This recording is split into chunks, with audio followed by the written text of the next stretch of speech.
words. This morning did not go the way I expected it to go. It was supposed to be gym day, but at 12 minutes till, he said, hey, can we do this tomorrow? Yes, we can do this tomorrow. So we ended up going for a bike ride instead. If you hear the little jingly bell, this is me trying to get Giovanni to play with me. It's not working. He's just out of reach. And I'm like, So, I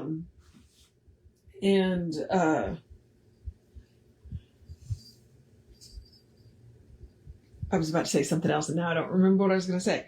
And we saw our cardinal family. Well, the pair of cardinals. They were. He hopped all over our roof, and then as I'm trying to get close enough to get a good picture of him, he disappears into the backyard. But we saw her too, so I did not get a good picture of her. I didn't even try, because she flew immediately into a bush and said she's kind of a brownish red. She won't show up. But that you're not here to hear. You're here for Hidden Power of the Bible. So let's do the housekeeping. And all the housekeeping is me reminding you that we are Creative Life Spiritual Center. Website is creativelife.org. Constant contact email, info@creativelife.org. That will get you one email a week, tells you what's going on for the week of the month, and the hot links are hot. So click here now means it. It is also a blind CC, so nobody will see your email. You won't end up on anybody else's email list because of us. And when I say one a week, I mean that. Outside of the fact that we do live on the Gulf Coast and it is hurricane season. So generally, the only reason you would get more than one email is if something unusual happens. And it's almost always weather related. So that is the story there. Let me mention the social media merely from the standpoint of we do not monetize the social media. We don't want to deal with the ads any more than you do. So we ask you to go like, subscribe, follow, or subscribe, follow based on which platform you're on, and then engage with the individual posts by reacting, commenting, and sharing the posts. It bumps us in the algorithm. So a free and easy way that you can support the center is by getting our stuff in front of more people. All it costs you is a click. And we are Creative Life Spiritual Center or Creative Life Spark, and I am the running Rev Ryan across the social medias that I am on. All right. I have to actually work now. I need both hands. So we are doing the Hidden Power of the Bible. It used to be called The Bible in Light of Religious Science. It is, I like to show this because it's not a big book. So it's just big enough, he picked out what he said are the most relevant. I say they're his favorite.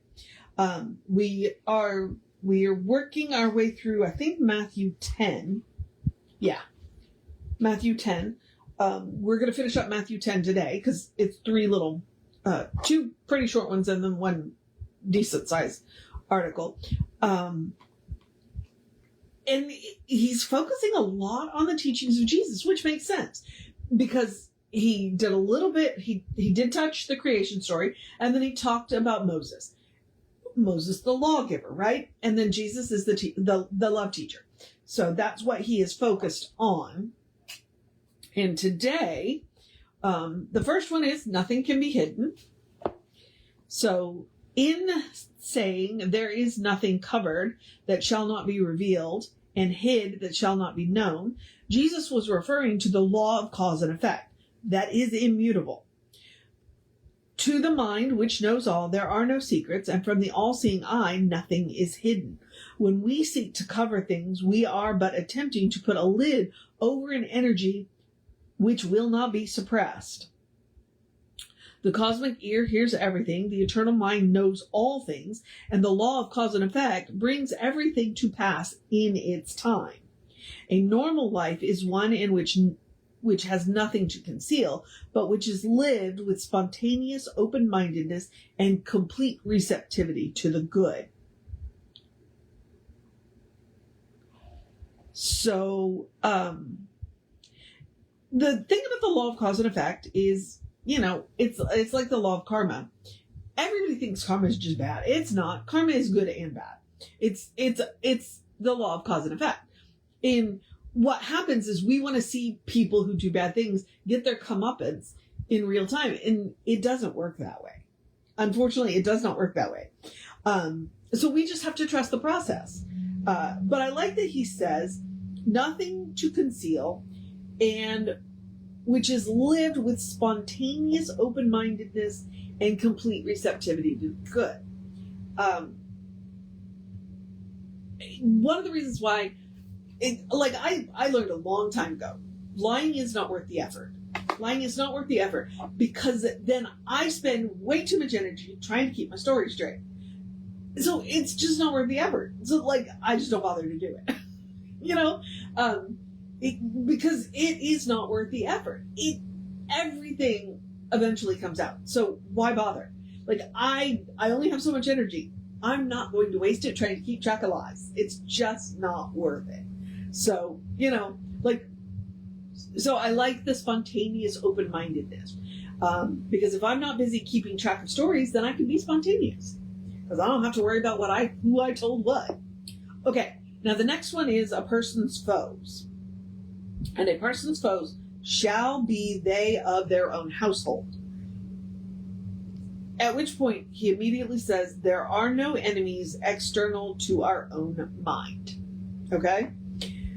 This is one of the most difficult problems to understand, and simple as it sounds, it penetrates the depths of creative causation. Nothing can happen to us unless it happens through us.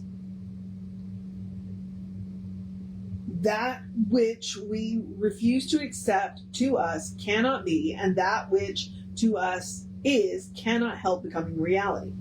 But someone will say, I did not conceive of this evil which came upon me. It was not in my mind.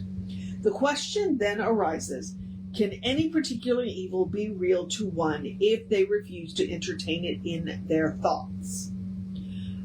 The answer must forever be, it cannot. This is one of those hard sayings, which is difficult to understand, but the principle involved in it is plain. If we can divorce our lives from the thought of evil, from receptivity to it, if we can bring our mentality to a place where it no longer conceives of evil, then evil cannot exist for us. The proof of this doctrine remains for the individual conviction through experience, but it is well worth trying. Okay, now, there is a star by this, and there's a star by this because this is hard. This is hard. And maybe I should just stop here, but I probably won't. There's a saying, no one can hurt us without our permission. And here's where it's hard. You can hurt my body, but you cannot hurt the intrinsic part of me. Because I'm not going to let you. Okay? I'm not going to, whatever you do to my body does not touch the eternal part of me. And the other part of this is what we have to understand is that one, we are in relation, and two, there's this nasty little thing called race consciousness. Okay? Or collective consciousness or collective understanding, whatever you want to call it. Ernest calls it race consciousness. So, until enough of us don't believe in evil, the collective consciousness is still going to believe in evil. And because the collective consciousness believes in evil, everybody's going to suffer from it. And that's the problem with the one mind. The one mind is because it's not. There's a whole lot of little minds in that one mind, and when those little minds conceive of evil, it allows evil to exist. So, to a degree, to some level, like I said, you can hurt my physical body. You can. Now, am I going to do everything in my power not to let that happen? Absolutely yes. But you cannot hurt the intrinsic part of me because I don't believe that you can. All right? Yeah, there's that. So that's one of those material versus spiritual questions. Same thing here. Now, if everybody in the world could give up the thought of evil it wouldn't exist. But because collective consciousness exists, then yeah. And that's why he ends it with, it is worth trying. Because that's what we've got to do. We've got to get to that tipping point where there are enough of us who don't believe in evil as a power in and of itself for a lot of the nonsense to stop. And that's why he says it's worth trying. He doesn't say it's easy. He definitely says it's not easy, but that's the difference, okay? All right, the reward for true visioning. They that receiveth a prophet in the name of a prophet shall receive a prophet's reward. And they that receiveth a righteous person in the name of a righteous person shall receive a righteous person's reward. There comes to each the logical and exact result of their own receptivity. To each, life brings the reward of their own visioning. To the pure, all is pure. To the righteous, all is righteous. And to the good, all is good. The reward of merit is an objective outcome of merit itself and not a thing superimposed by any divine mandate. Each person is rewarded not by the virtue, but through the virtue. Patience is its own reward. An interesting experiment along this line would be for one to penetrate the mistakes of human frailty under whatever guise and demand of themselves that they see the reality hidden behind the veil of illusions. To speak to their fellow person as though they were addressing a god.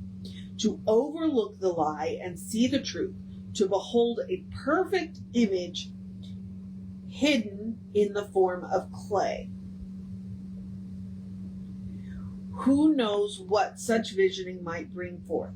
The lame would walk, the blind would see, the untruthful would desert their lies, and we would find ourselves in the company of angelic presences, peopling our world with forms of beauty and thoughts of peace, bringing heaven to earth and revealing the God incarnated in everything. Okay, and that is what we do in treatment work. We look through the material, we look through the form of clay to the reality, to the spiritual reality behind it, which is what I was just talking about in the photos. There's a lot of things that can happen in the material world that cannot happen in the spiritual world. And so it is up to us to go to the spiritual world and bring that energy back. It is up to us to see through the material mess and invite the spiritual reality to come forth into the material form. That is what practitioners do.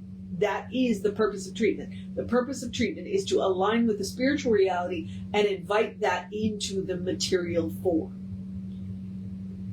Is it easy? Yes and no. Yes and no. It is easy. And that's why he talks about spontaneous, open-minded spontaneity. And it is about willingness. And yeah.